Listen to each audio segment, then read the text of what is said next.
Hello family, तर काल संध्याकाळी ना कारल्यांची भाजी बनवायची होती. ते 1 तास पहिलेच मी कारले कापून घेतले होते, नमकच्या पाण्यात राहू दिले होते. मग कारले सॉटी होत आहे म्हटलं तेवढ्यात कणिक भिंजून घेते, कारल्यांमधनं पाणी काढून घेते आणि सगळे व्हेजिटेबल्स चॉप करून ठेवून दिले होते अगोदरच.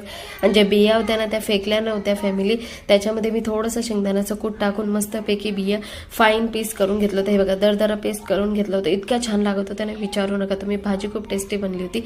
सगळ्यात अगोदर जिरं टाकलं. जिरं टाकल्यानंतर कारले राहतात ना त्यांना तेलमध्ये ना थोडी सॉटी करून घेतली होती मीने.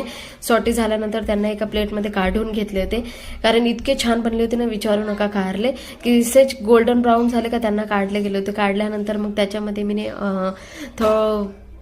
कांदा राहतो ना तो सॉटी केला. कांदा सॉटी केल्यानंतर तुम्हाला माहिती आहे मग शिमला मिरची ते सॉटी करून घेतलं. हे बघा, कारले असे सॉटी झाले होते. हे सॉटी झाल्यानंतर मग जे कारले आपण सॉटी करून ठेवले होते ना, ते बिया होत्या ना त्यांना सॉटी करून घेतलं व्यवस्थितपणे. हे बघा, मी तुम्हाला दाखवते कसं सॉटी करून घेतलेलं आहे. म्हणून असं मस्तपैकी असं कलर चेंज होणार ना, तो म्हणजे खाताना ना असं कडक असं एकदम मस्त क्रिस्पीनेस चिवड्यासारखं बाईट येत होतं. इतकं छान लागत होतं. मग सॉटी झाल्यानंतर मसाले टाकून घेतले. नमक, धना पावडर, तुमच्या स्वादानुसार नमक, थोडासा निंबू, टमाटा. नंतर जे कारले आपण साईडला काढले होते ना तळून, ते टाकून दिले. थोडीशी साखर टाकली आणि थोडंसं टमॅटो केचप टाकलं होतं, ज्याच्याने खट्टापणा वापस यायला पाहिजे म्हणून. असं तर कोथिंबीर टाकून झाली भाजी रेडी. मुलांनी इथं जेवण केलं. तेवढ्यात म्हटलं मी बंडल बांधून घेते. बंडल बांधल्यानंतर मग मी पण जेवण करायला बसली.